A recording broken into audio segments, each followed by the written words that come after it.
Brasil! Bom dia, Austrália! Boa noite, Canadá! Tem gente da Austrália, tem gente do Canadá aqui, a gente tá Vambora. muito chique, muito chique. Gui, quero te agradecer. Conheci o Gui, então, gente. Já conheci ele das redes sociais, da mídia, né, da nutrição. Já Oh, admirava o meu trabalho Deus. dele.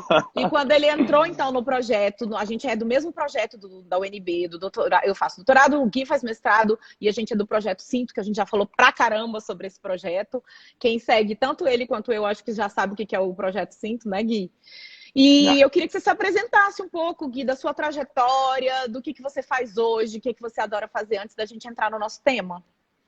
legal, então eu vou me descrevendo aí de forma resumida também para não encher o saco de vocês, mas eu sou formado na graduação pela UNB, né? Então eu sou daqui mesmo da terrinha. No meio da minha graduação eu tive uma oportunidade muito legal de ir para o Canadá, né? Eu percebi que temos gente, temos Temos. pessoas aqui na live do Canadá, eu fui para o Canadá e criei um amor imenso por esse país. Inclusive eu sempre falo brincando, né? Se tudo der errado aqui, eu já pego minhas malas e vou me embora para o Canadá, né? Porque realmente eu amei o país, fiquei um ano lá fazendo Nutrition and Nutraceutical Sciences, né? Numa cidadezinha próxima de Toronto. Foi muito proveitoso, foi lá inclusive que eu tive o meu primeiro contato com a parte da endocrinologia, que eu tive que pegar uma disciplina chamada Ciências da Endocrinologia, né? Endocrinological Sciences, era de uma outra cadeira, eu tinha que compor crédito, peguei ela, foi muito bacana. Foi o primeiro contato que eu tive efetivamente, né? Aí eu voltei, fiz uma antecipação de grau, me formei nutricionista aqui, né? Então foi uma graduação sanduíche. Depois eu fiz a pós de clínica funcional, ou seja, passou um tempinho até eu entrar no mestrado, que hoje eu estou terminando, eu acho, né? Não sei, não tenho certeza. Eu acho é Talvez. ótimo. Eu imagino que sim, né? Eu quero, eu tenho essa intenção. É exato, é a minha intenção. E é isso, cara. Então, desde a graduação até hoje, né? Até estar finalizando o mestrado, etc. Muita coisa aconteceu, eu acabei me envolvendo muito com a parte da docência. Hoje eu faço parte da VP, né? Que é uma pós-graduação que eu tenho um carinho imenso, tenho um carinho danado. E, enfim, sou professor lá de 2 disciplinas. Então, gosto muito de falar para os outros, né? Falo sempre brincando que falar bobagem para os outros é a melhor coisa do mundo, né? E não é à toa que, né? Cá estou. Então, basicamente é Bom. isso. Atendo em consultório também e acho que isso me define. Tá, legal. Então é isso mesmo, gente. O Guilherme, ele é um cara novo, um jovem, uma pessoa que muito interessada e principalmente que tem o dom, eu acho, de explicar, de falar de uma forma clara. E isso eu acho que a pessoa nasce assim mesmo, sabe? É dom. E isso é muito legal. E, assim, a gente troca umas ideias de vez em quando, eu e o Gui, porque a gente troca a ideia do...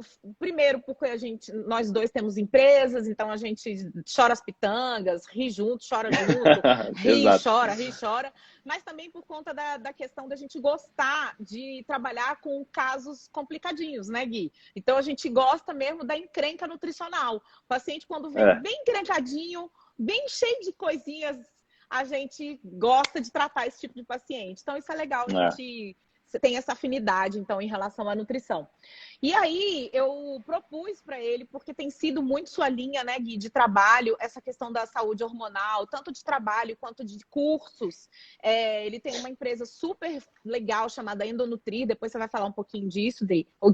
Claro. Mas que então valoriza essa questão da nutrição em prol da saúde hormonal masculina, feminina e estabelece essas relações e tem essa questão dos cursos, tanto para nutricionistas, para estudantes. Eu acho isso muito legal, a gente conseguir formar essa parte da nutrição, que na faculdade, normalmente, a gente não tem isso de uma maneira muito aprofundada, né? A gente na faculdade de nutrição tem isso bem superficial para a gente ir atrás, correr o nosso rumo. Até porque é uma ciência, uma área da ciência muito, muito, muito jovem, muito nova. Né? As coisas estão evoluindo junto com a gente aí, essa parte de nutrição e saúde hormonal. Não sei se você concorda comigo. Vou até botar o tema aqui.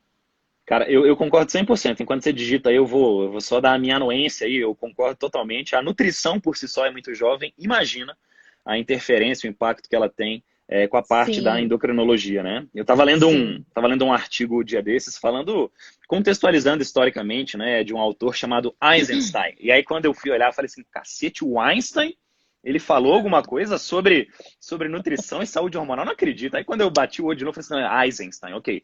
E esse Eisenstein, esse artigo era de 1960 e alguma coisa, e ele já mencionava esse link, né? Ele fala desse link que não dá para você desvincular, né, um do outro, e ele fazia muito menção à questão do diabetes, né? Ou seja, eu acho que uma linha que foi uma grande propulsora dessa correlação entre a endocrinologia e a nutrição foi o diabetes, porque claramente existe uma relação entre eles, né? Então Sim, realmente é com algo muito certeza. novo, é algo muito que está começando por agora mesmo, né? Legal, excelente. Ô Gui, gente, vai chamando o pessoal aí para entrar na live. A gente teve que sair e entrar de novo. Aperta esse aviãozinho, essa setinha aí e chama quem você puder para entrar então nessa nossa conversa. Quem Nossa, gosta do nossa, assunto, quem né? gosta do assunto, exatamente. Esse assunto é bem legal, é bem novo. Eu quero saber o seguinte: o que te fez entrar nesse ramo da endocrinologia? Que paixão foi essa? Veio da onde? Vai para onde? Me conta. É muito legal isso, né? Porque é uma pergunta que me fazem com uma certa frequência, né? Tipo assim, Guilherme, de onde você tirou isso, velho? Por que que você não se encrencou com outra coisa, com nutrição esportiva? O pessoal olha pra mim, né? Pensa, nutrição esportiva. E aí. E não, eu não atendo, né? Eu não atendo atleta, eu costumo atender só praticantes, mas o fato é que assim que eu me formei, eu fazia parte de uma equipe. Inclusive, eu não sei se o Jefferson tá aí ainda, mas o Jefferson ele fazia parte dessa equipe comigo, chamada Equipe Gênesis, né? E desde cedo, né, quando a gente montou isso, hoje eu já não faço mais parte, mas desde quando a gente montou isso, a gente claramente tinha um interesse por falar para os outros, né? E a gente já se engajou com essa tarefa. Nós montamos um curso destinado aos estudantes, chamava até Nutrição Além da Graduação, bem legal a proposta. E aí a gente foi fazer a divisão de temas, né, Mari? O pessoal foi falar assim, ó, você pega aquilo lá, Guilherme pega aquele outro, e para mim sobrou o quê? Tireoide, hormônios sexuais. Aí eu olhei para aquilo e eu falei, uai, mas eu nunca estudei esse negócio, não quero. E eu já tinha aquela crença limitante, né? Tipo assim, puxa, deve ser muito difícil estudar isso, né? Putz, hormônio, nutrição, pô, tô fora. Não quero encrenca. E aí, não, tem que ser, isso daí vai ficar para você. Eu falei, não, beleza, então vambora.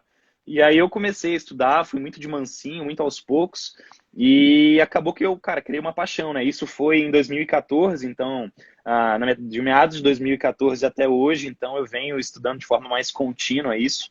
Adoro, criei uma paixão imensa pela área.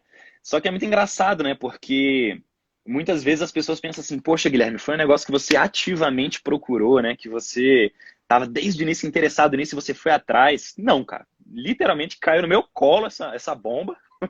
Eu falei, vamos embora. E deu certo. E é isso. Foi assim que eu tive o primeiro Igual a contato. bariátrica na minha vida, mesma coisa. Cirurgia bariátrica Como na é que minha foi? vida, eu não fui atrás. Eu nem sabia que existia.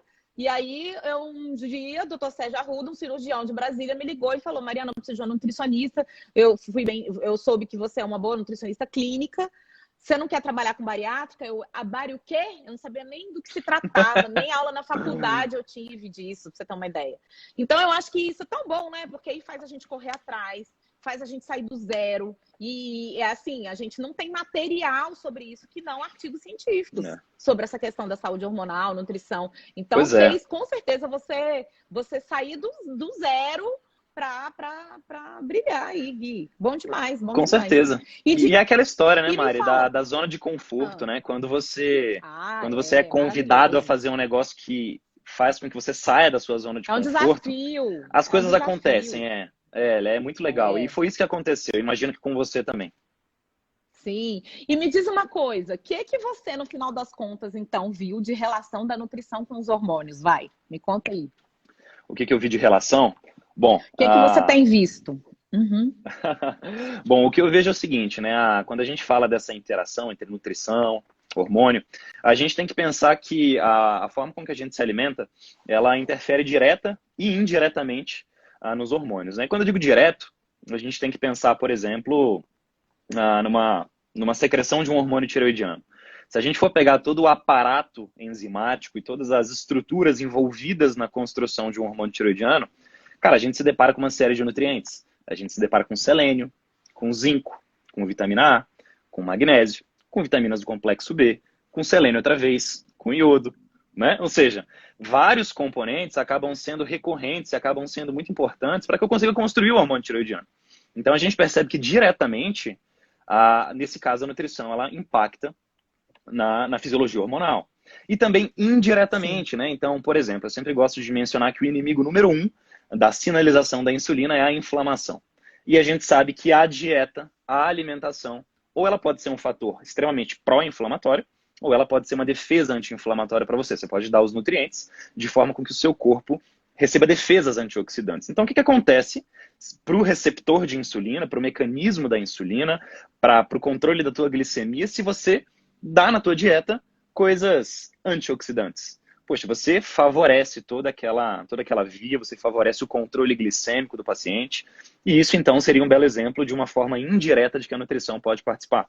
E quando a gente começa a ver todos esses detalhes, né, a forma direta, a forma indireta, a gente vê, cara, que não tem como dissociar nutrição de saúde hormonal.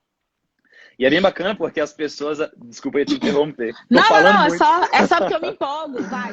Não, é porque tem muitas pessoas que quando a gente fala assim, olha só, a nutrição interfere com a saúde hormonal. As pessoas já pensam que é um alimento mágico, é um suplemento maravilhoso que você vai lá e coloca e plum, fez a mágica. E não é isso, é todo o contexto, né? Na verdade, isso agora está mais em voga porque eu acho que cada vez que a ciência evolui, a fisiologia evolui, a gente descobre mais processos metabólicos, tudo que interfere, a gente vai vendo o quanto cada vitamina e mineral, cada micronutriente, cada oligoelemento tem ali sua participação. E tudo isso é envolvido na nutrição, né? Então, eu acho que é mais isso. Não é que é uma coisa nova, é porque está se descobrindo cada vez mais, futucando a ciência mesmo, o quanto cada um tem seu papel e o quanto isso é a fisiologia linda, né? A bioquímica, tudo maravilhoso. É muito lindo. Impressionante. Outra coisa, e tem umas perguntas sobre isso, a gente vai falar sobre isso já. E essa questão de os fatores hormonais serem exclusivamente melhorados pela nutrição, sabe? Qual que é a sua posição sobre isso, sabe, Gui? Qual que é a sua ideia que a nutrição, ela anda junto, na verdade, com a questão endocrinológica, né? Com uma visão medicamentosa. Como é que você lida com isso? Não, isso é legal. Isso é um ponto que eu considero importante. Por quê? Porque, enfim, eu levanto a bandeira da nutrição, eu sou um grande fã da área, né? Sou até suspeito para falar, e defendo muito essa relação da nutrição com a parte hormonal. Mas a gente tem que saber que, poxa, não é todo caso que o manejo nutricional ele vai ser o suficiente, né? Então, quando eu vou dar um exemplo... substituir, né, Gui? A gente tem que alertar as pessoas, né? Perfeito, e a gente tem que pensar assim, né? Por exemplo, digamos, tem um paciente lá que ele não tem nenhuma condição clínica, metabólica significativa, mas ele está, por exemplo, ele ligeiramente resistente à insulina. Poxa, a nutrição, ela consegue chegar e modular esse processo de uma forma a restabelecer normalidade. A esteatose hepática, poxa, em graus iniciais, cara, a nutrição é extremamente eficiente em retornar à normalidade daquele tecido. Mas conforme as coisas vão evoluindo, ou seja, aquele paciente ele está imerso numa situação um pouco mais grave, ele precisa de uma intervenção um pouco mais, vamos dizer assim, importante. Cara, não dá para eu querer levantar a bandeira da nutrição e falar assim, olha só, não use nenhum remédio, não tenha mais nada, só o alimento. É até a página seguinte, né? Então eu sempre gosto de ter esse cuidado em falar o seguinte, olha, eu defendo a bandeira da nutrição, mas eu sei que chega um momento em algumas pessoas que a intervenção medicamentosa ela vai ter que ser avaliada pelo médico. E é aí que o nutricionista ele tem que se comportar dentro de uma equipe, né? Poxa, Isso. É o médico com a terapia medicamentosa, é o nutricionista com a terapia nutricional e os dois juntos, né? Esse é o caminho. É isso. Eu acho que é isso que a gente tem que pensar. Eu acho. Inclusive, tem uma pergunta especificamente da menopausa, porque é uma grande questão para a mulher essa, né? Fazer a reposição ou não fazer a reposição. Ainda é uma questão assim que se joga muito para a responsabilidade da mulher ter que decidir se ela vai querer fazer reposição ou não, porque ainda tem uma certa dubiedade aí, se vale a pena, se não vale a pena, os prós e contras, né? E muita gente, e uma das perguntas foi se existe alguma nutrição, algum suplemento, alguma forma de se alimentar suficiente para tomar lugar de uma reposição hormonal? Pois é, essa é uma pergunta extremamente complexa na realidade, né? Porque quando a gente fala de um hormônio, a gente está falando de ações sistêmicas extremamente diversas, né? Um mesmo hormônio, ao se conectar em diferentes tecidos, exerce funções diferentes. Então, é muito difícil eu falar que um nutriente, uma medida nutricional, ela consiga, de repente, suprimir essa ausência, né? Então, quando a gente fala, por exemplo, da menopausa que você trouxe aí, poxa, a gente observa um declínio muito importante do estradiol. E o estradiol ele é um importante protetor cardiovascular, ele é um protetor ósseo, por isso que a gente vê nas mulheres pós-menopausadas uma incidência, uma prevalência muito grande de osteoporose, de osteopenia, né? A progressão, né, dessa redução da densidade mineral óssea. E aí eu venho falar para Sim. você assim, poxa, a nutrição ela consegue suplantar totalmente essa redução do estradiol? Cara, eu diria que não, mas eu diria que nutricionalmente falando, eu posso focar em alguns nutrientes para tentar contrapor e tentar equilibrar essa balança. Eu acho que o vínculo da nutrição com a endocrinologia também é esse. De vez em quando, não é, cara, dar nutriente para o hormônio aumentar, mas é dar nutriente de uma forma que a queda ou a alteração de um hormônio você possa contrabalancear de forma fisiológica com o nutriente, né? Então, acho que seria muito disso. E é uma pergunta baita complexa, né? Sim, sim, e que assim, sempre se chega nessa pergunta. Eu acho que não tem uma mulher que entra na menopausa que não tem esse questionamento, porque a gente lê muito, sabe, em relação a isso e os prós e contras, ainda tem risco de incidência de câncer, que faz com que a reposição hormonal dê, né, se a pessoa tem um histórico familiar, dá mais um medinho ainda de se fazer, mas é aquilo que eu acho que, mais uma vez, é a mesma resposta. Tudo tem que andar junto, né? A endocrinologia, a ginecologia, Claro, junto com a nutrição, para minha equipe você conseguir tomar uma decisão como essa, ver os prós e contras e botar sempre na balança. É a individualização do tratamento, que eu acho que cada vez mais isso está muito, muito, muito, muito claro. Em tudo, né? Em tudo. com Olha, doutor certeza. Rômulo, cardiologista maravilhoso, está falando aqui para a gente lembrar do educador físico na equipe multi. Ave Maria, Jamais foi tá? A gente esquecido. Jamais foi jamais, esquecido. Obrigado jamais. pela lembrança. Hoje em dia o educador físico, nossa, ele faz um papel como equipe de saúde, né? Como profissional de saúde. Eu acho que isso está mais do que claro para médicos, para nutricionistas, para fisioterapeutas, de que É. o quanto o educador físico faz diferença numa equipe, né? E Pois é, principalmente e na até, prevenção. é, até se a gente for fazer um link com essa parte da saúde hormonal, a gente tem que ver que o exercício, né, ou seja, o estresse mecânico que incide na musculatura de forma consentida, de forma programada, ativa a função endócrina da musculatura, né? A gente tem que entender que o Uhum, músculo ele é um órgão endócrino e ele regula uhum. metabolicamente falando todo o resto do corpo. Então, quando você de fato, né, se exercita e aí o educador físico entra de forma brilhante nesse assunto, a gente tem uma melhora da saúde hormonal, que é exatamente o tema que a gente está falando aqui hoje, né? Então, não tem como esquecer, de fato. Não tem mesmo. E no emagrecimento, na obesidade, a mobilização do tecido adiposo, né? A questão metabólica da produção de citocinas regulatórias, inflamatórias, tudo isso. Então, não adianta. O educador físico tem que estar dentro. O que o Vitor está É. falando, gente? Quero ser sedentário e ter essa regulação aí. É, o pão, ele Ai, gosta da bagunça, gente. né? Ele gosta da zoeira. Eu adoro. Ele é maravilhoso, Mas, pão, maravilhoso. deixa eu te falar um Tá. negócio, cara. Nem que você quisesse, você conseguiria ser sedentário, viu? Quem te conhece sabe. É, claro que não. Claro que não. Tá de Quem te onda. Tá de conhece onda sabe. ele. O cara Tá, é. vamos. Hum, Ele é super atleta, né? não tem como. Ó, vou aproveitar aqui. Eu já respondi então uma pergunta que é como a nutrição pode ajudar na menopausa, se ela pode substituir a reposição hormonal, e a gente já disse que isso é muito individualizado e que é importante isso ser decidido em equipe, em conjunto. Já me perguntaram assim especificamente como regular o TSH e o FSH com a alimentação, Gui. Qual que é a TSH e importância da FSH? alimentação nisso? Yes. Tá. Bom, então a primeira coisa que a gente tem que falar para os nossos ouvintes aí, né? Quando a gente fala de FSH, a gente está falando de uma gonadotrofina. E o TSH, ele não é uma gonadotrofina, ele é o hormônio tireoestimulante, né? Então ele estimula a tireoide.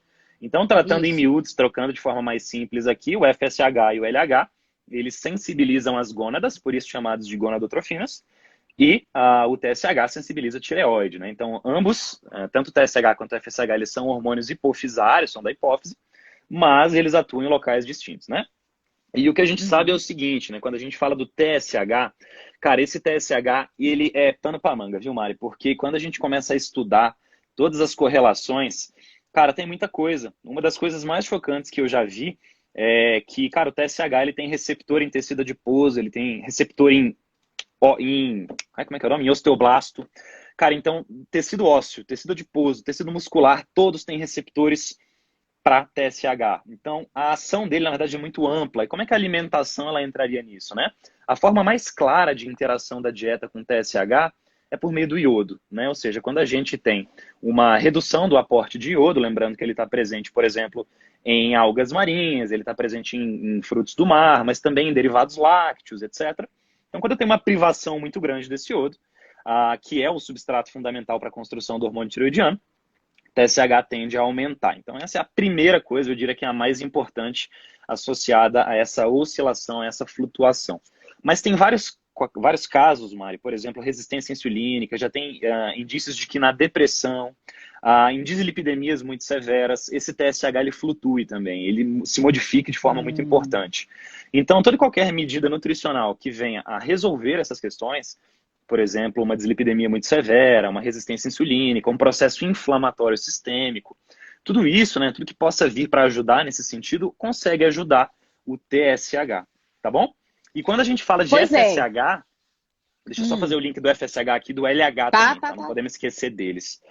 Que são as gonadotrofinas, a gente sabe que tem uma importância, uma relação muito importante de quem? Com a insulina.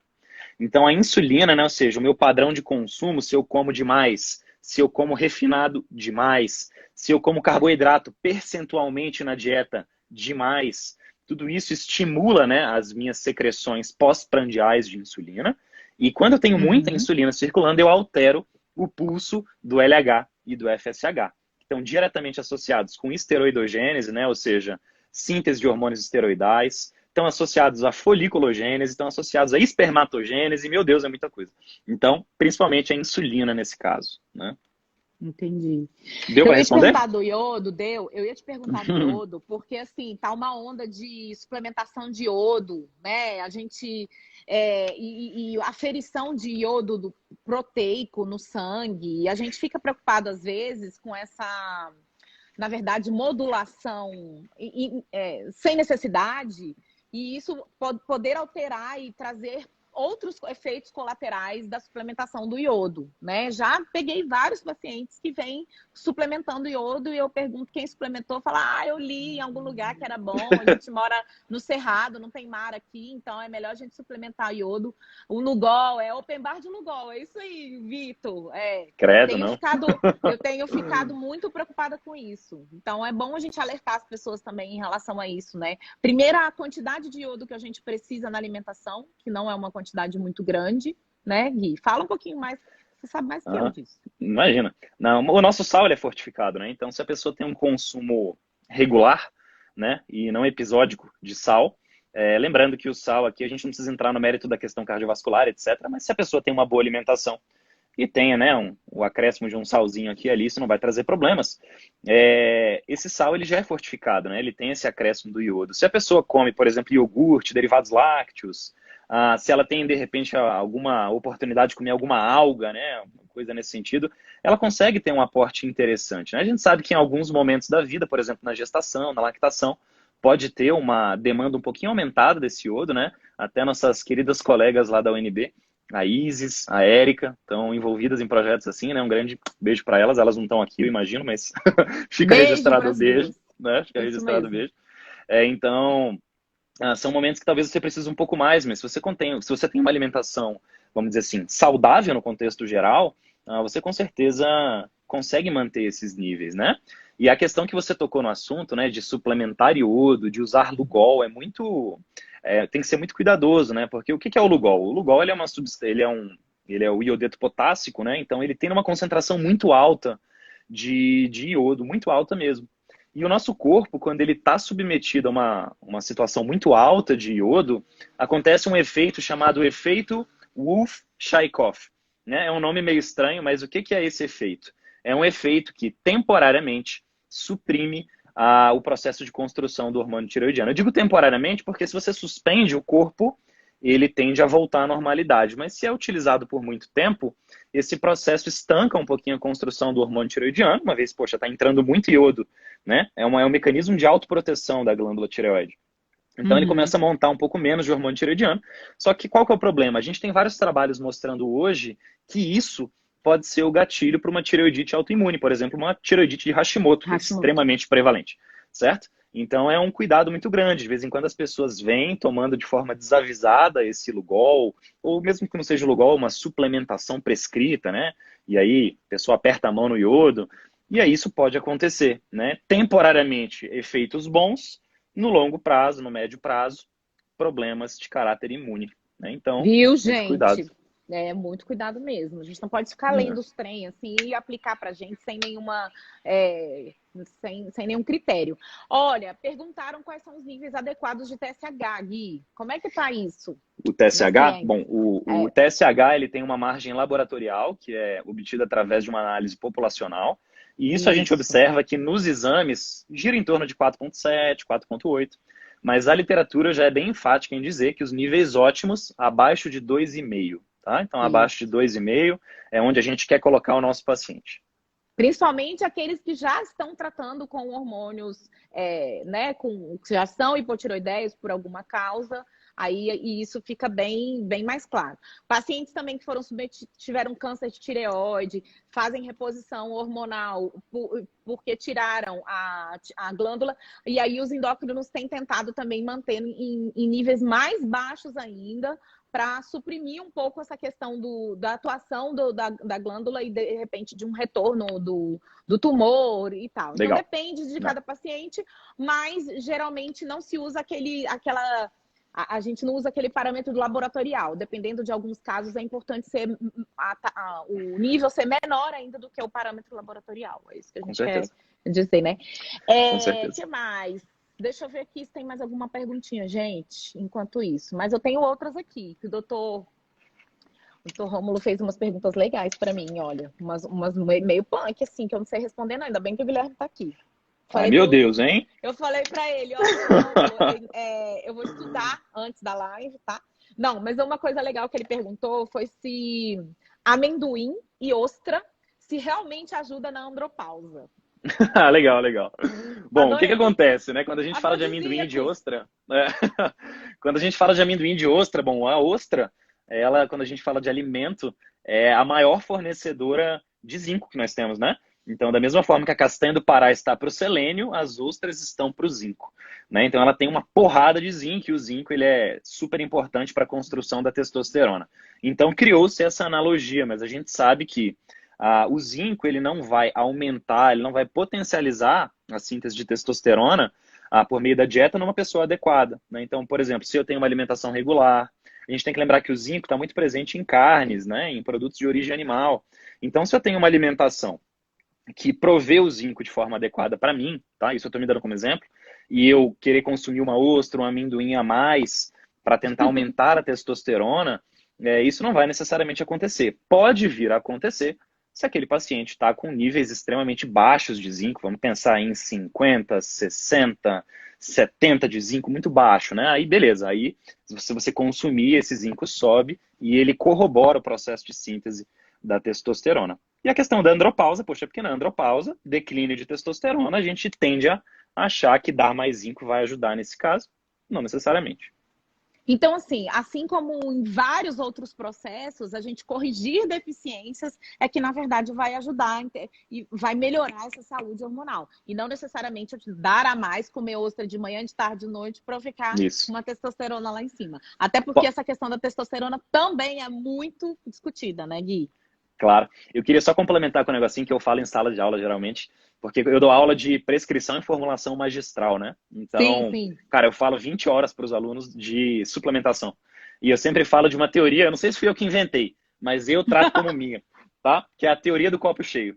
Se você pega um copo, coloca a água até a boca, e você quer colocar mais água, o que vai acontecer com essa água? Ela vai cair, não vai encher mais o copo, você não vai ficar com crédito de água. Não vai. A água vai esparramar, vai Vai cair. embora. E basicamente o nosso corpo ele funciona de uma forma similar. Se eu estou adequado em determinado nutriente, eu quero dar mais, aquela água começa a cair. Mas quando é que vai ser importante você repor um nutriente e então ter os efeitos clínicos dele? Quando o copo estiver vazio. Então eu Vazio. sempre falo da teoria do copo vazio, da teoria do copo cheio. Entenda como quiser. E aí, na nutrição, como é que a gente vê esse copo vazio? A gente tem várias formas. Uma é a alimentação mesmo, uma boa anamnese. Então, o nutricionista é Uhum. aquela pessoa que vai ficar te perguntando absolutamente tudo que você come. É um saco muitas vezes, mas qualquer informação é importante para a gente, porque isso vai determinar, então, se a pessoa tem uma alimentação rica ou pobre naquele nutriente. E aí, quando a gente está te perguntando, isso é importante para os pacientes. A gente já está pensando nisso, entendeu? Será que ele está comendo zinco suficiente? Porque ele se queixou no início da consulta, ele se queixou de uma coisa específica. Então, a gente já está pensando nisso, né? E o nutricionista é o profissional que faz essa correlação do que você se alimenta para aquela deficiência. Quando a gente tem junto da gente a possibilidade de ainda fazer um exame bioquímico, ainda avaliar pelos exames se você tem deficiência ou não, maravilhoso. Mas se a gente faz uma boa anamnese, muitas vezes o exame ele só vai fazer a gente ter a confirmação daquilo que a gente já tinha visto numa boa consulta nutricional, né? E outra, né, Mari? Nem sempre a gente vai ter o exame disponível pra gente, né? Imagina Não, se eu você trabalho no quer SUS, pensar em cara, pensa. vitaminas hidrossolúveis, cara, mesmo no particular, né? Imagina. Se você quer, não todas as vitaminas hidrossolúveis, mas você quer ver B1, B2, B3, cara, e aí? Não tem Difícil, como. E mesmo que você difícil. consiga, o paciente vai pagar caro pra caramba para ter aquele resultado Exatamente. de uma vitamina que tem Exatamente. deprivação diária. E aí? Né? Exatamente. Que pode nem ser a realidade naquele momento que ela foi aferir, que ela foi, né, que foi medida e tal, enfim. Outra coisa sobre... Me perguntaram também assim, ó, chocolate piora as espinhas mesmo em adultos? Posso responder já então? Pode. Sim, pode ser que piore sim. Porque o que que acontece, né? Quando a gente tem a formação de espinhas, e aí eu não estou falando de todas, estou falando não do tipo bacteriano, não vou lembrar dos nomes específicos agora, tá? Mas o que acontece é o seguinte, quando a gente ingere, né, açúcares, carboidratos extremamente refinados em grande quantidade, a gente tem um aumento dos níveis de IGF-1 e dos níveis de insulina circulante. Que eles conseguem sensibilizar esses receptores, os seus respectivos receptores, nas glândulas sebáceas e, enfim, em todo o nosso tecido epitelial, quando a gente fala de pele. Então, se eu tenho grandes picos de insulina, enfim, ao longo do dia, uma pessoa que come de forma muito recorrente o chocolate, ou não só o chocolate, qualquer outro açúcar, alguma coisa que tenha, né, como resposta clássica, um pico insulinêmico, isso pode sim sensibilizar esses receptores, o receptor de insulina, o receptor para IGF, nas células e proliferar o crescimento. Isso pode estar associado com desenvolvimento de acne, enfim, de cravos e espinhas, né? Gente, que fantástico. Eu não sabia disso, não. E outra coisa, você nem falou da gordura, né? Porque ainda tem o aumento da gordura do chocolate, que também ainda pode piorar essa situação e trazer mais oleosidade para a pele. A questão da gordura, principalmente aqui, se a gente for pensar nas gorduras de característica mais, né? Lógico, a gordura trans, um excesso de gordura saturada, porque a gente sabe que, mecanisticamente falando, são ativadoras de processos inflamatórios, então sim, isso pode prejudicar. Mas aqui nesse caso eu diria que realmente não é só por conta do chocolate em si, né? Acho que a nossa análise aqui ela pode ser muito mais ampla. A gente pode olhar para carboidratos refinados demais, sabe? O consumo muito exacerbado dessas porcariazinhas, né? Do açúcar Entendi. demais. E aí o chocolate acaba sendo um dos representantes, né? Com certeza. Entendi.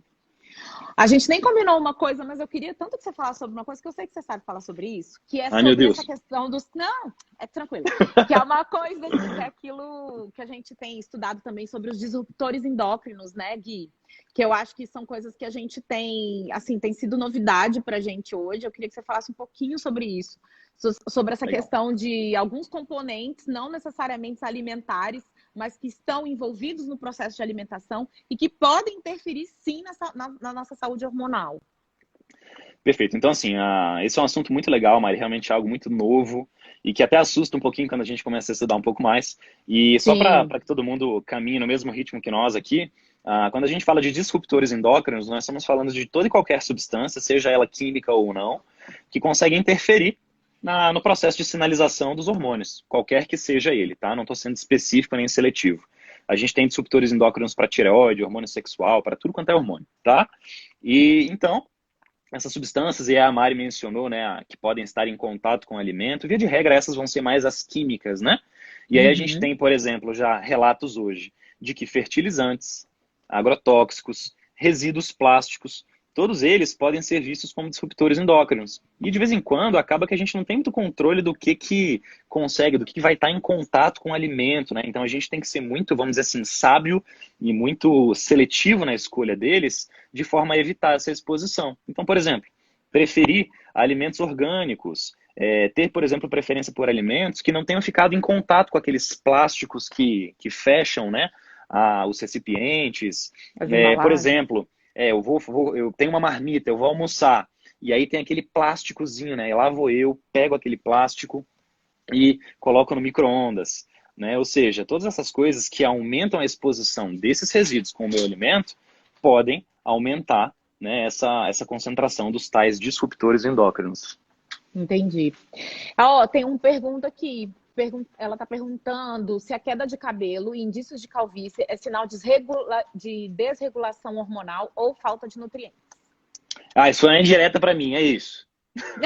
Tô brincando. Pô, é sacanagem, velho. Nada, Não, tô Guida, brincando. não. Tô brincando. Bom, então, aí depende, né? Depende de qual que é a característica dessa calvície. Se ela for de forma mais hereditária, não é por uma falta de nutrientes, tá joia? Definitivamente não é, tá? E existem algumas deficiências que podem induzir um processo de queda mais acentuada de cabelo, mas não é a mesma característica que a gente está acostumado a ver, né? Quando a gente fala de calvície, né? Uma característica clássica que a gente vê dela é a linha, ó, o pessoal tá rindo, hein? Sacanagem. Todo Mas mundo rindo, cara. Pô, Gente, velho, para, respeita aí. velho. Ô, ri em casa, Respeita, o velho. menino tá falando, o menino tá falando. Tô Deixa brincando, ele. eu não ligo pra isso. Eu ligava quando eu era novo, hoje não. Hoje depois de velho, É, não. Tá? Mas o bichinho. fato é que uma característica clássica dessa calvície genética que a gente está falando é o atraso da linha de recessão capilar, certo? Então isso é um traço comum. Agora, quando a gente fala de uma queda de cabelo acentuada, né, por conta de... Tu para de rir também, mano. E quando a gente fala de uma queda de cabelo, por exemplo, que uma gestante, ela começa a observar depois da gestação, aí já é outra coisa. Aí já pode ser a falta de nutriente. Mas é importante diferenciar esses dois tipos, tá bom? Isso, e outra coisa que a gente também, eu falo muito sobre isso, porque meus pacientes fazem cirurgia bariátrica, acaba que a gente tem essa questão de queda de cabelo, né? E tem aquela que a gente chama de eflúvio telógeno, é o processo de queda de cabelo, que é fisiológico. Então, todo mundo que passa por um estresse, pode ser um acidente de carro, pode ser um parto, pode ser um trauma mesmo, um estresse que o organismo passa, existe aquele, como é que fala? Ciclo do cabelo, né? E aí Sim. pode haver uma perda de cabelo que não tem nada a ver com deficiência de micronutriente. Então, a primeira coisa que a gente faz, claro que a gente descarta a possibilidade genética, a gente descarta a possibilidade de ser uma deficiência de algum micronutriente específico, anemia causa queda de cabelo, deficiência de vitamina D causa queda de cabelo, de complexo B, zinco, selênio, vários micronutrientes causam deficiência de Terapia queda de cabelo. medicamentosa, né, aumenta. Tem que lembrar disso também. Também. Então, a gente tem que descartar. São vários aspectos que a gente tem que descartar para a gente ver. E nos bariátricos, especificamente, não adianta, né? A live nem é sobre isso e eu estou já falando de bariátrico. Mas é o que eu estou lembrando. A deficiência proteica causa queda de cabelo. Então, a gente não pode esquecer que o queratina, a formação do cabelo depende de proteína. Então, a gente tem muito isso, sabe, Gui? O paciente com 6 anos de operado está tendo queda de cabelo. A gente faz exames de sangue, minerais lindos, vitaminas lindas, tudo bem, doutora, tá tudo bem. Cadê a proteína da dieta? Não tenho. Como é que você quer formar cabelo se você não come proteína? Então, assim, são várias coisas. Tá vendo como é muito complexo? Quem perguntou. Então, assim, são coisas que a gente precisa analisar individualmente, né? Com certeza. E tem que fazer o dever de casa primeiro, né? Tem que comer direitinho para depois pensar nas minúcias, né? Ou seja, no micronutriente, na suplementação, tem que... o aporte calórico é importante. É isso mesmo. Ó, tem uma pergunta aqui também cabulosinha, quer ver? A Renata que fez. Há alimentos ou suplementos que ajudam a reduzir mioma subseroso? Uau, essa é uma pergunta bem... Bom, o que acontece é o seguinte, né? A gente tem que entender que os miomas, eles são células, são aglomerados celulares, que são responsivos a hormônios tróficos, né? Quem são hormônios tróficos? São hormônios que estimulam a proliferação e desenvolvimento celular. né? E aí vai, lógico, vai depender de qual mioma que a gente está falando e em qual região do corpo. Mas todo e qualquer hormônio que sensibilize aquele tecido de forma que ele se desenvolva, que a gente pode falar IGF, insulina, testosterona, estradiol, todos esses componentes, todos esses hormônios interagem com essa proliferação desse mioma, desse aumento, enfim.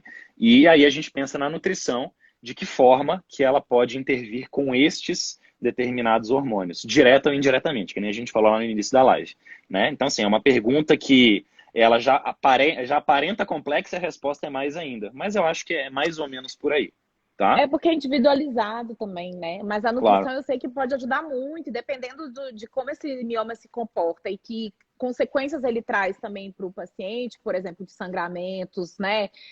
A gente ainda tem que olhar essa parte nutricional em relação ao ferro, o que precisa ser suplementado. Então, isso tem muita coisa aí para se ver em relação Com a isso, né? certeza.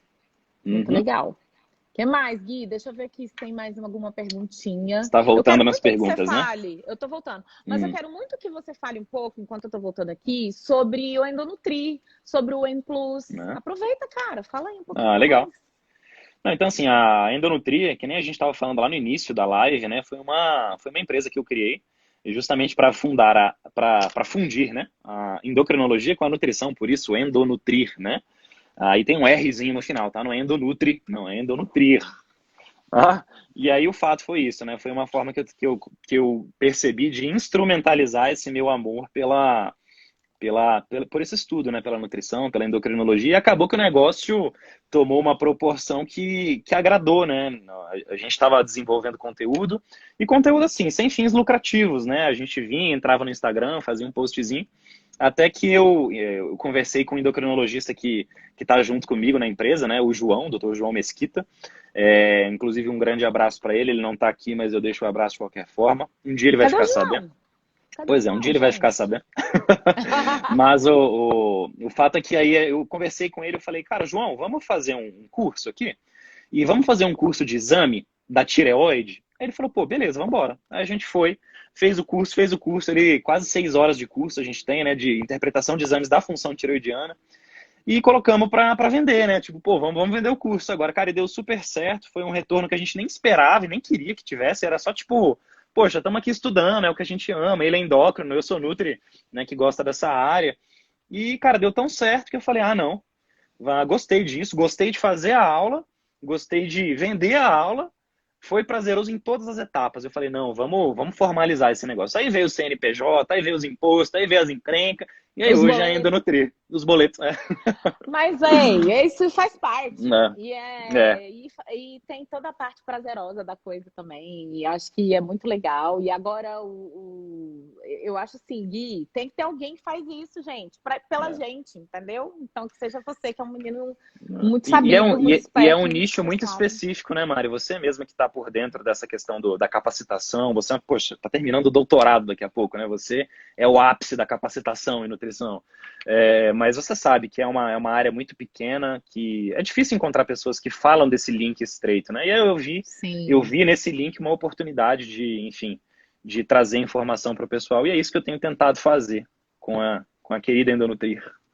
legal, legal. Não, Ó, eu deixei de lado a pergunta da Renata lá em cima. Ela falou o seguinte: eu cresci ouvindo que meu metabolismo é lento e eu ainda tenho hipotiroidismo. Ela botou 3 pontinhos, tipo assim, dá uma tristeza, porque ela tem né? hipotiroidismo. E me É, fala um pouquinho disso. bom, o hipotireoidismo, então, né, claramente ele é marcado por uma redução dos hormônios tireoidianos, e a gente tem que lembrar que o hormônio tireoidiano, né, quando ele sai da tireoide, ele viaja para os tecidos periféricos, ele é ativado, né, ou seja, ele vai para T3. Quando a gente vê esse T3, a função que ele desempenha na célula, uma das principais que ele tem é controlar quanto de energia que aquela célula gasta. Quando a gente expande essa análise para o sistema como um todo, a gente entende que os hormônios tireoidianos eles conseguem modular o nosso gasto energético diário. Né? Então, sim, já temos trabalhos mostrando que indivíduos com hipotireoidismo tendem a ter um gasto um pouquinho menor, mas, para nossa sorte, nós temos vários mecanismos e vários recursos para fazer essa balança virar ao contrário, ou seja, aumentar o nosso gasto energético diário. E aí a gente pode citar que, em primeiro lugar, é lógico, o exercício físico, né? Ele aumenta o teu gasto, evidentemente, mas também a própria alimentação, né? Então, quando a gente fala, por exemplo, de proteínas e fibras, são os principais nutrientes da dieta que aumentam esse nosso, é o que a gente chama de termogênese induzida pela dieta, né? Um gasto calórico proveniente do próprio alimento, né? Então, se a gente modula a alimentação de uma forma interessante, dá o correto aporte proteico, que é uma preocupação, né, pós-bariátrica, dá o correto aporte de fibras e faz essa pessoa ser bem ativa ao longo de todos os seus dias, não é de vez em quando se exercitar, cara, é todo dia.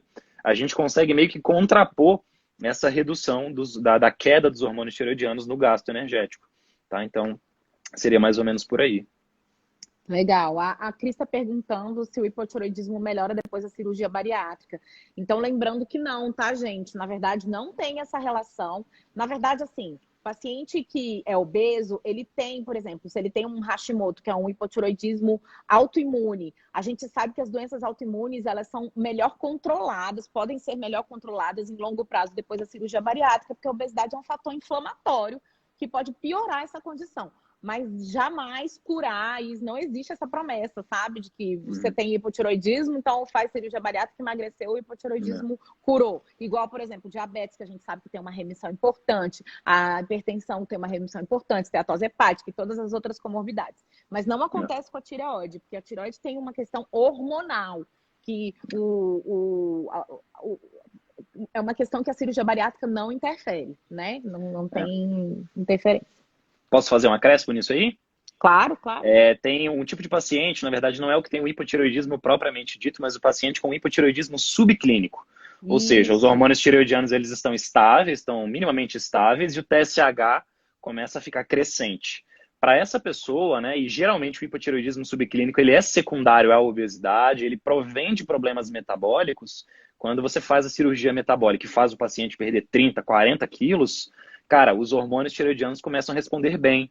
Mas aí não é uma questão de que você reverter um hipotireoidismo. Você reverteu o hipotireoidismo subclínico, né? Aí a gente já pode conversar, com certeza. Isso. Ai, tem uma outra pergunta aqui, peraí.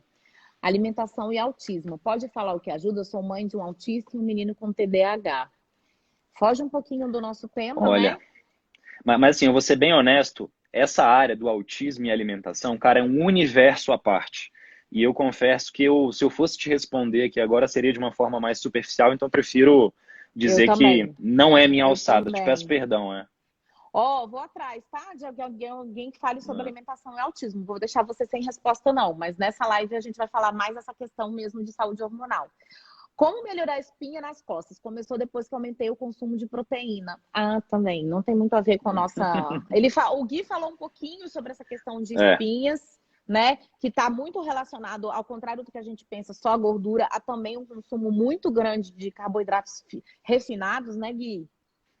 Posso fazer E um outro gancho também, se você quiser, só para a gente pincelar vai, um pouquinho mais. vai, manda ver, manda ver. Aí a Margarete falou da questão das espinhas nas costas, né? E eu não sei qual que é a proteína em questão, Margarete, mas se a gente está falando, por exemplo, de derivados lácteos e whey protein, são proteínas que dentro da sua composição tem muito de um aminoácido chamado leucina. E a leucina, ela tem uma propriedade que nós chamamos de insulinotrópica ou insulinogênica. A leucina, ela é capaz de potencializar a secreção de insulina.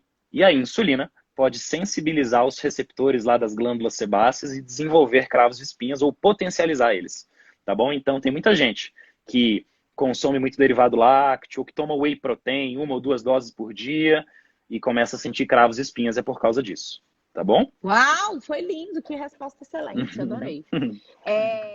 Por falar em inflamação devido à obesidade, esse processo inflamatório melhora com uma alimentação adequada. Não, a Cris só está respaldando o que a gente já falou. Ó, a Érica entrou aí. Érica, a gente já falou de você, já mandou beijo, agora que você É entrou. verdade. É isso. Fala Outro. sério, gente. Outro. Gui, eu acho que é isso, hein? Acho que a gente deu uma esgotada falando super bem. Ah, ó, gostei disso. Vamos encerrar. Eu acho que a gente encerrar falando dessa pergunta da Bia é legal, que é depois de 40 anos, as mulheres. Eu gostei porque também estou precisando saber sobre isso. Depois de 40 anos, as mulheres precisam tomar algum suplemento alimentar? Legal. Então, assim, quando a gente fala da mulher que não necessariamente passa dos 40 anos, mas a partir dos 40 anos, e existe o marco da menopausa, que acontece um pouquinho mais para frente, em condições normais de temperatura e pressão, que eu quero dizer, né? Sim. Aí sim, quando a gente tem essa, e a gente até já pincelou isso rapidinho, quando a gente tem essa diminuição da liberação do estradiol, várias coisas acontecem no corpo feminino. Mesmo as alterações parecidas que a gente encontra no próprio ciclo menstrual, de estradiol alto, baixo, progesterona alta, baixa, isso pode em algum grau acontecer no período de pós-menopausa, e isso traz uma certa vulnerabilidade que a gente fala para a mulher conforme ela envelhece. E um dos principais aspectos que eu tento tomar atenção é, primeiro, no perfil lipídico, segundo, na saúde óssea, porque existe uma grande tendência da mulher, com o passar dos anos, assumir um comportamento no perfil lipídico de colesterol aumentar, HDL abaixar, isso não é legal, isso cria vulnerabilidade cardiovascular. E quando a gente fala de saúde óssea, a gente começa a observar de forma gradual que aquele estradiol mais baixo, ele começa a deixar aquele osso menos denso. A densidade mineral óssea, ela começa a cair. E a nutrição, né, graças a Deus, ela consegue ajudar um pouco nesse sentido, de forma a prover os minerais que constituem a matriz óssea. A gente tem que lembrar aqui do cálcio, do magnésio, do silício, do manganês, do cobre, do zinco, da vitamina E, da vitamina K. Então, assim, todos eles, a vitamina D, então todos eles de sinergismo conseguem potencializar algo que fica debilitado, entre aspas, na mulher quando ela envelhece. Acho que esses dois pontos a gente pode ter uma atenção. E aí, fatalmente, Então, entra assim, nessa jogada ômega 3, esses minerais que eu isso. falei, E né? aí, eu acho que dando uma resumida e respondendo de uma forma bem objetiva, é o seguinte: precisa suplementar se a gente vir na alimentação alguma deficiência, ou se a gente vir que a paciente tenha já alguma deficiência sei lá, tem gente que faz dieta a vida inteira, né? Tem condições que fazem isso. Mas não fez 40 anos, você é obrigado a tomar um suplementozinho, porque a ciência já provou pra gente que toda mulher depois dos 40 tem que tomar suplemento, certo, É, Gui? com certeza. Senão eu já vou ali comprar o meu. Não, não, não. Tá certíssimo. Mari, posso só fazer uma interrupção no seu cronograma, porque a Gabriele, ela fez uma pergunta aqui, e como a gente deixou ela no vácuo do negócio do TDAH, eu queria muito responder isso para ela. Por Pode ser? favor. Tá? Ela Claro. falou que a manteiga ghee ajuda nos hormônios, é verdade? Bom, então vamos lá, Gabriele. A manteiga, independente se ela é ghee ou se ela não é, uma característica muito importante que ela tem é que ela tem gorduras saturadas. Gorduras saturadas são sabidamente capazes de aumentar o colesterol. E o colesterol, ele é a estrutura básica, é a estrutura primordial dos hormônios esteroidais. Quem que são os hormônios esteroidais? Estradiol, progesterona, testosterona, androstenediona, DEA, aldosterona. Todos esses são esteroidais. Então eu preciso de colesterol. Um paciente que tem um colesterol muito baixo, por exemplo, porque usa uma estatina há muitos anos e tem um colesterol, né, um LDL de 50, de 40, ele tem um prejuízo muito grande nessa questão hormonal. Mas repare que eu não estou falando da situação contrária. Uma pessoa sadia, uma pessoa normal, que aí, normal que eu digo, saudável, né? E que resolve colocar, por exemplo, uma colher a mais de sopa na sua dieta de manteiga ghee, achando que isso vai aumentar os hormônios. Isso já não acontece. Mas eu quero que você entenda, eu quero que você saiba que existe essa relação, sim. Manteiga, gordura saturada, colesterol, hormônios. Não sei se deu para pegar. Muito legal, super deu. Gente, a gente deixou a Ellie no vácuo A também, meu Eliese, Deus. Eliese, deixa eu voltar na pergunta dela, em TSH nome de de Cristo. gestante. E gestantes? Porque quando a gente perguntou o TSH, ela perguntou se no do gestante tem que ser mais baixo ainda. Existem flutuações de TSH na mulher gestante, sim. Uhum. Exatamente. Justamente para suprir as ações de um hormônio tireoidiano, que este hormônio tireoidiano tem que alcançar tecidos a mais do que o da mãe, certo? E por isso esse TSH ele altera, ele oscila. Olha Mas que é normal fã. ver. Nossa, muito legal. Tô aprendendo muito, viu, Gui? Porque eu não sei de Oh, meu muita Deus. coisa, não. Muito massa. Então tá, eu acho que nosso tempo tá acabando. Eu não gosto muito de emoção, desse negócio de, tá acabando, 2 segundos, tchau. Não, então eu prefiro que a gente encerre com dignidade essa nossa live. Né? Se Com certeza. alguém. A Cris já tá perguntando aqui, como é que a gente aumenta a serotonina pelo meio da alimentação? Triptofano. Fala um Triptofano é pouquinho. Não, excelente para triptofano fazer vale a isso. pena, antes da gente terminar, eu acho, vale a pena. Cara, então, o triptofano ele é um aminoácido, tá? E esse aminoácido ele é um precursor de serotonina. A serotonina, por sua vez, ela pode desempenhar vários papéis, como serotonina ou como melatonina, né? Ela também pode ser convertida ali. E quando a gente provê esses alimentos ricos em triptofano, a gente potencializa essa síntese.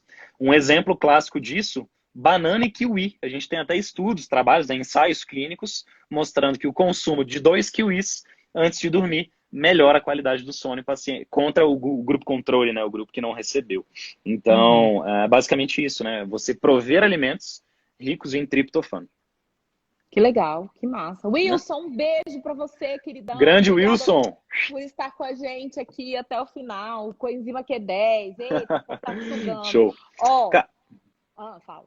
Não, eu só ia falar que caso alguém tenha alguma outra dúvida e queira sanar, eu tenho certeza que você está super aberta para essas dúvidas e eu também. Basta ir lá no meu perfil, manda, Sim, e aí, Guilherme, fiquei com tal dúvida, me isso. ajuda. Tô aqui para isso. Gente, isso mesmo. Muito obrigada, Gui, muito mesmo. A gente vai Imagina, eu fazer que te outras agradeço. lives com outros temas mais pra frente. Quero falar muito, eu quero fazer uma live com você só sobre inflamação. A gente falar só sobre essa questão da inflamação. Que eu acho que Vambora, é muito legal, muito que é o legal. tema do mestrado, né? E não é? Então, vamos Pronto, defender primeiro, né? Pra gente ver bora. pra gente ver se a gente consegue, assim, sair dessa agonia lá da UNB, mas se Deus quiser, já tá acabando isso tudo. Com certeza. Gente, se vocês quiserem informações sobre atendimento do Gui, tudo, vai lá no perfil dele que tem tudo certinho, tudo bonitinho, o que ele faz, onde é que ele atende, onde é que você tem que ligar, viu? Tem tudo no Yes. perfil dele. E brigadão, de verdade. Taiguara, meu paciente querido, obrigada. Toda vez que eu faço meu cafezinho na máquina, eu lembro de você, viu, Taiguara? Muito Boa. obrigada. Gui, brigadão. Vamos continuar, então, Eu que te agradeço, minha tentando querida. melhorar o nível aí dessa nutrição de uma forma científica, mas ao mesmo tempo a gente conseguir traduzir para as pessoas que não são obrigadas a entender de tudo, porque cada um tem a É, sua especialidade. E eu acho que você faz isso de uma maneira muito legal. E é o que eu tento fazer muito também, sabe? A gente conseguir traduzir para uma linguagem isso. fácil, rápida É, e prática aquilo que a gente estuda. Isso eu acho que é o mais com importante, certeza. viu? Uma Com boa noite certeza. para você, viu? Para você também, minha querida. Fica bem. A gente se vê em breve. Tá bom. Tá bom? Beijão. Gente, um beijo. Boa noite para Tchau, todo tchau. mundo. A live vai ficar salva, tá bom? Tchau, Uhul! beijo.